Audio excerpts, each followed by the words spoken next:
Well, thanks very much for coming back and expressing even more interest in the beginning of the modern mission movement, and Ann Judson and Adoniram Judson, and the excitement beyond that. Session number 3 now, we're going to call that the beginnings, but some thoughts that might have surfaced after our conversations about session number 1 and session number 2. The service that was held on February the 6th at the Tabernacle in Salem was often called a commissioning service and often called an ordination service. Are you with me? And so my language may use both of those terms. And in your reading, you will find both of those terms. Now, it was commissioning the first missionaries from America and ordaining those 5 guys. But you remember the brashness of Ann, who would step down there and say, why can't I be ordained also? Okay, so it was commissioning and ordination. Now, we had a little conversation even about licensing ministers and ordaining ministers and commissioning ministers and that kind of thing. Licensing is no longer a factor by the state. That's still sometimes done by the church. But our missionaries now in the 21st century, going out from our International Mission Board, do not have to be ordained. And so some feel a calling to be a welder, or to be a truck driver, or to be a teacher, or to be a biology researcher, or whatever that might be. And they are as called by God as a minister, and they are commissioned by our board with the same eagerness as an ordained person. But one does not have to be ordained to serve as a missionary now. As those women, they served in marvelous roles, but because of gender problems back then, they weren't ordained. Okay, does that help us get ready for number 3? Let's call this now the real beginning. We're going to cover 10 years now, and I've got in my mind, I hope, about 10 or 12 firsts. And so if you're going to take notes, we're going to do 10 or 12 firsts that happen as missions formally begins now with Ann and Adoniram Judson. They have been stranded at the Isle of France, is where we left them last. They've been evicted from India. They went to the Isle of France, and from there they decide to go back to India. And so they are bold enough to go back to Madras. And when they get to Madras, the East India Company finds them again, and this time only gives them 24 hours to leave India or be incarcerated. And the only ship they can find is one going to Burma. So we're into 1813, and they leave Madras on a rickety ship going to Burma and end up in Rangoon, Burma. So in 1813, July the 13th, 1813, our missionaries finally land at their place of service. And this will be the day that Burmese even celebrate today and acknowledge today. Judson Day, July 13, 1813. Adoniram Judson and Ann Judson land in Burma. There is some foreshadowing, though, of the crises that they would face, in that their first child is born stillborn, and they lose their first child just as they get to Burma. Okay, so let's list a first. Okay, first missionaries from the Baptists. First missionaries from the Baptists. Number 2, our second first is going to be the first fundraiser for the Baptists. All right? Now, Luther Rice left the Isle of France, where he had escaped, left the Isle of France and came back to the United States, knowing that Ann and Adoniram are now unemployed And he says, I'll go try to rally the Baptists and build a support base for the Baptists so you won't starve to death. So Luther Rice comes back to the United States and really becomes an equal partner with these two masterful people in beginning the modern mission movement, because the administration, the funding, the organization on this side of the world is as necessary as their work on the other side of the world. Luther Rice was quite an adventurous child. There's a wonderful story about Luther Rice running away when he was a teenager, quite young, and spending some time as a sailor on a ship just to find a whole new world and do things differently. He was a part of the Williams College Brethren group, if you remember our conversation about the Williams College Brethren group. And there's a really sad story about Luther Rice planning to marry and going on this missionary adventure with a wife, but the romance broke down. And I know you guys have never had that happen to you, have you? Have you? Sure, okay. Well, that romance of 20-somethings fell apart, and so he really went to the mission field as a single. And so when he had that experience of, I need to be immersed, he now is a single Baptist. And so he comes back to the States to be the fundraiser, in essence. And he's the force that organizes the Baptist denomination. Now, Baptists have notoriously been independent. The whole business of organizing Baptists is an oxymoron, organizing Baptists. But he had the call, he had the abilities, he organized Baptists, and he raised the money to keep Ann and Adoniram afloat. He had several involvements. He never did marry, was always single in the United States. Rode his horse more miles in 1 year than John Wesley. There's an interesting story about that. He started Columbia College in Washington, D.C., which is now George Washington University. And the next time you're at the White House, just go about 2 blocks on up Pennsylvania Avenue past the White House. Are you with me? Away from the Capitol. That would be to the left, which would be to the west.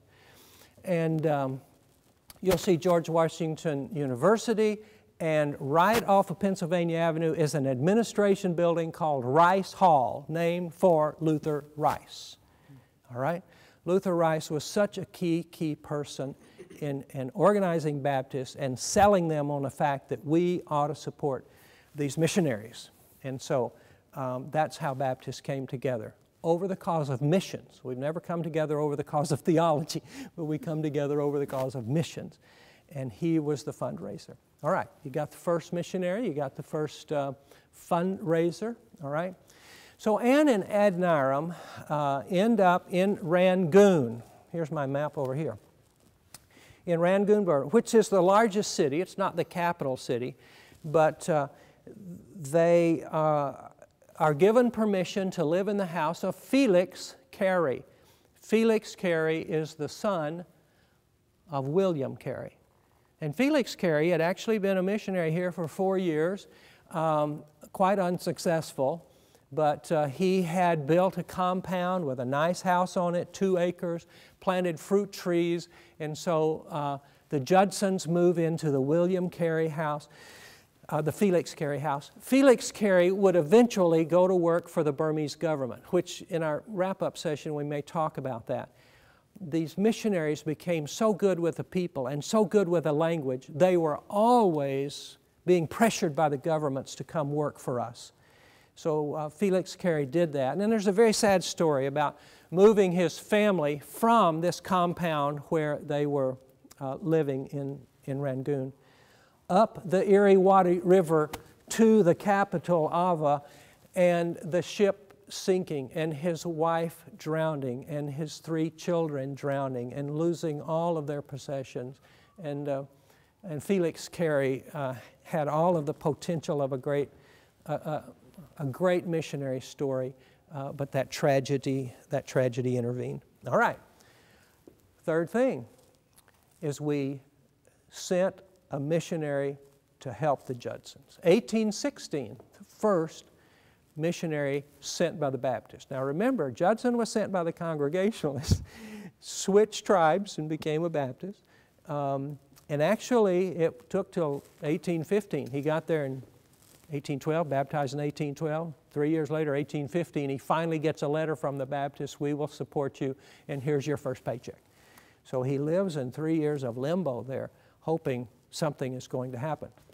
So we send him a helper. His name is George Hough, H-O-U-G-H, but let's pronounce it Huff, H-O-U-G-H, George Hough.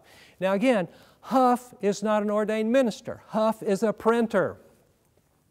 Well, when Huff and Judson get together, we're now ready to organize our first mission. We got to have, all you business majors know this, we got to have a mission statement. We've got to have a set of priorities. We've got to have a strategic plan. And Jessica has here a synopsis of that first strategic plan. This is our next first, the strategic plan, what we're going to do. Is this number 4 or number 5 or anyway, another first. Help me out. We agree in the opinion that our sole object on earth is to introduce the religion of Jesus into the Empire of Burma. Okay. We're going to introduce the religion of Jesus into the Empire of Burma. How are we going to do that? Go. The means by which we hope to effect this are translating, printing, and distributing the Holy Scriptures. Did you get that? Translating, printing, distributing the Holy Scriptures. Preaching the gospel. Preaching the gospel. Circulating religious tracts. Circulating tracts. And promoting the instruction of Native children. All right, so education for Native children. Guys, I hope you have a mission statement, and I hope you have a plan of attack. That's exactly what they do. So, they start off with a guy who is brilliant in languages, are you with me? And a printer. And so, we've got to learn the Burmese language. This is a Buddhist text that's here in the Judson Heritage Collection that might give us some idea of the struggle they had working on the English, the translation of the Burmese language. First of all, can you find A, B, C, D? No. There is no Phoenician alphabet. Now this is the way a book would have been in Burma in 1815 when Huff arrives and Judson is trying to learn the language. Nobody in Burma knows English. He doesn't know beans about Burmese. And so, now the culture was literate. The culture could read, at least the leadership could read, and they had a codified language. But you'll notice that it is, it's not a script that we would recognize. It's a tonal language, which means it has the ups and it has the downs, and it has all of the nasal things that us English speakers sometimes don't have. And so, this is the language he has to begin with. Might this be upside down, Diamond? We don't even know. Is this upside down? Maybe you start over here reading on this side and read it this way. Now a book would have looked like this. This is palm leaves, pressed down, flattened down, beaten down, and this would be the paper that they would have used. But again, just where do you begin? Maybe you begin the language over on this side and start from this end. Doesn't that look like an opening? Do you understand the struggle, the challenge? They wrote a mission statement saying they were going to translate the Bible and distribute tracts. Okay, so this is what they're working with in language. All right. So Huff and Judson make up the first mission team, and they write back asking for missionaries. and they write back sending a suggestion of what these missionaries should look like and sound like and be like. And this is the first thing we have on record of what a missionary should be like. Now, I want you to notice if there's educational requirements or if there's experiential requirements or if there's age requirements, okay? Listen, as Nate tries to tell us what they were requesting. Now, women, be cautious. He ends with this bold statement, these are the men. These are the men we want. They needed women. They wanted women, but let's not get gender. Let's not miss the issue here.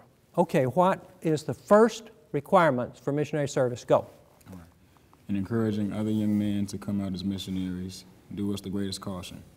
One wrong-headed, conscientiously obstinate fellow would ruin us. One wrong-headed, conscientiously obstinate fellow will ruin us. Does that say anything about basketball teams? Does that say anything about living in a dormitory? Does that say anything about on a workforce? It's more of a characteristic of personality than it is other things. Keep going, Nate. Help me out. Humble, quiet, persevering men. Men of sound, sterling talents, though perhaps not brilliant. Men of sound, sterling talents, though perhaps not brilliant. That probably includes most of us in this room. Keep going. Of decent accomplishments and some natural aptitude to acquire a language.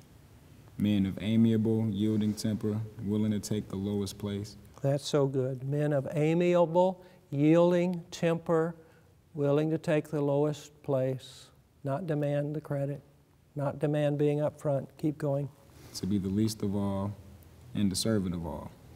Men who enjoy much closet religion, who live near to God and are willing to suffer all things for Christ's sake, without being proud of it. These are the men. These are the men. Willing to suffer all things for Christ's sake without being proud of it. These are the men. Okay, again, in this 10 years we're dealing with, I want to get these firsts. That's the first we ever have of a list of what a missionary should be like. And I think it covers most of us around here. Let's see, what else? Another first. He's working on the language. He's got a printer. He's got a decent place to live. And he invites people to his house for conversation. In 1817, he writes this, "I had my first inquirer!" Exclamation point. An inquirer. Now I put that down because he thought it was a big, important first. The first inquirer. In other words, he's having these people come to his house and they're talking about language, they're talking about culture. He's trying to learn this tough new language. And for the first time, somebody else says, Mr. Judson, how long will it take me to learn the religion of Jesus? How long will it take me to learn the religion of Jesus? And Judson lists that as his first inquirer. Somebody was interested in the religion of Jesus. That made a difference. There was a struggle that would happen that I call often the first crisis. In late 1817, Adoniram Judson disappeared for 8 months. That's right. He just disappeared for 8 months. And the crisis would be not of his own making, but again would foreshadow our next conversation about all those crises that would come. Judson had heard that there was a Burmese Christian over either in this part, the Arakan part of